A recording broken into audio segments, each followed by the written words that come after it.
بسم اللہ الرحمن الرحیم۔ دیارے عشق میں اپنا مقام پیدا کر، نیا زمانہ نئی صبح و شام پیدا کر۔ خدا اگر دل فطرت شراز دے تجھ کو، سکوت لالائے گل سے کلام پیدا کر۔ تیرا تاریخ امیری نہیں فقیری ہے، خودی نہ بیچ فقیری میں نام پیدا کر۔ انتہائی واجب الاحترام محترم محتشم ذی وقار استاذ اکرام اور نوجوانوں، اسلامی معاشرے میں دینی مدارس کی ضرورت اور اہمیت کیا ہے؟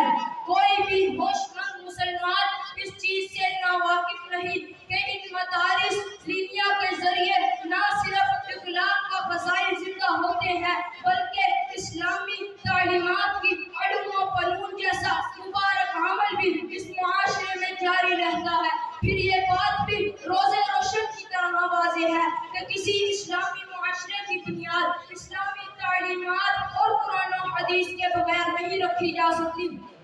صرف قرآن و حدیث کے ساتھ اور اسلامی تعلیمات کے ساتھ اس معاشرے کی بنیاد پہ داغ بیٹھ ڈالی جا سکتی ہے۔ ان مدارس کا مقصد اس کے سوا کیا ہے کہ یہاں سے ایسے قاری، ایسے حافظ، ایسے عالم، ایسے مبلغ نوجوان تیار ہو جو مسلمانوں کا اسلام سے ناطہ جوڑنے اور اسلام کی بنیادی تعلیم کو عام کرنے میں تاہم 100% تک نہیں بلکہ بڑی حد تک کامیاب رہے ہیں۔ یہ علم و ہنر کا گہوارہ، تاریخ کا وہ شاہکارہ ہے۔ ہر پھول یہاں ایک شعلہ ہے، ہر سائل یہاں مینارہ ہے۔ وہ سار یہاں دب جاتے ہیں، طوفان یہاں رک جاتے ہیں۔ اس بات فقیری کے آگے شاخوں کے محل جھک جاتے ہیں۔ میرے یقین سے روشن ہے سادات کا سچا صاف عمل۔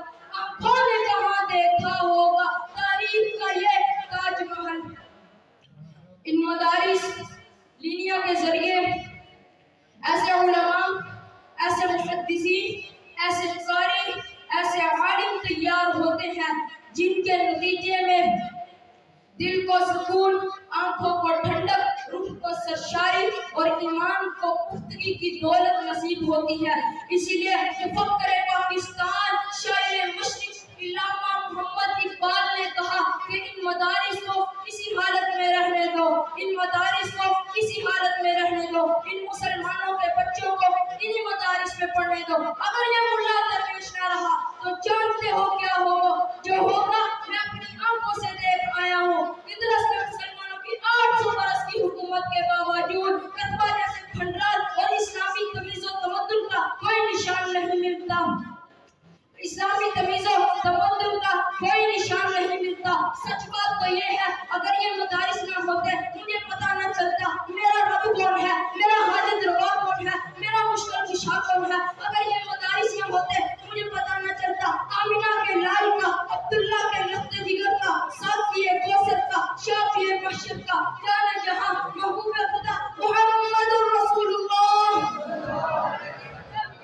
اگر یہ مدارس نہ ہوتے مجھے کیسے پتہ چلتا میرے استاد کا کیا مقام ہے، مجھے کیسے پتہ چلتا میرے والدین کا کیا مقام ہے، مجھے کیسے پتہ چلتا اس غلام کا جس کا رنگ کالا، ہونٹ بڑے تھے لیکن جب نبی کے دین کے ساتھ وابستہ ہوا اتنا اعلیٰ ہو گیا، اتنا اعلیٰ ہو گیا، اتنا اعلیٰ ہو گیا کہ چلتا مدینے کی گلیوں میں تھا، کہ چلتا مدینے کی گلیوں میں تھا، قدموں کی آہٹ جنت میں سنائی دیتی تھی۔